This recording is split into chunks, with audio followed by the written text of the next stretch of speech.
The Swords robot program is named after the Special Weapons Observation Remote Direct Action System. It was commissioned by the U.S. government and Pentagon's high-tech planning division known as DARPA, the Defense Advanced Research Projects Agency. DARPA's mission: keep U.S. military technology ahead of our enemies. They have been the force behind such previous military advances as the M16 assault rifle, the stealth fighter jet, and the internet. DARPA's role is to be visionary, to look at the way things are currently done and to think outside of that box. Just what is required to perfect real Terminators?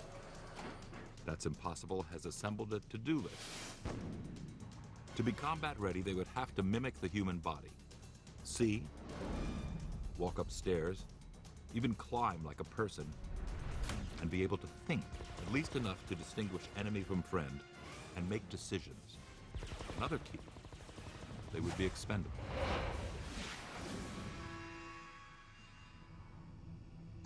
Swords is DARPA's first step in that bold, somewhat frightening future. It cannot think or climb yet, but it can see, in a way.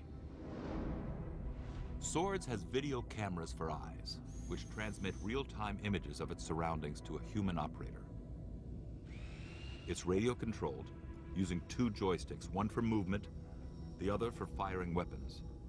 All an operator has to do is pick their target, lock the weapon system in, and shoot.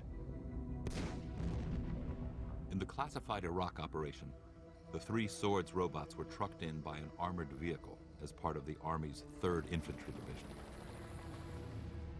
Each robot was armed with an M249 light machine gun.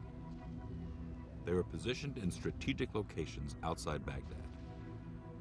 Taking cover a few hundred yards away, the soldier assigned to operate each robot using a joystick waited for the command to open fire. Reportedly, that's when something went wrong. Recently, a story emerged suggesting that a Swords combat robot had swiveled its guns towards friendly troops, prompting it to be withdrawn from Iraq. I'm Nick Pope. I worked for 21 years at the British Ministry of Defence. And there is huge controversy about this. There are different stories being bandied around, all sorts of rumours and denials.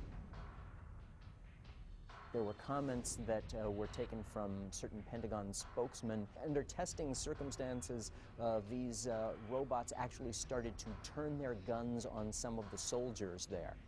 I'm John Rennie, Editor-in-Chief of Scientific American. Everybody involved is saying that that is not at all what did happen.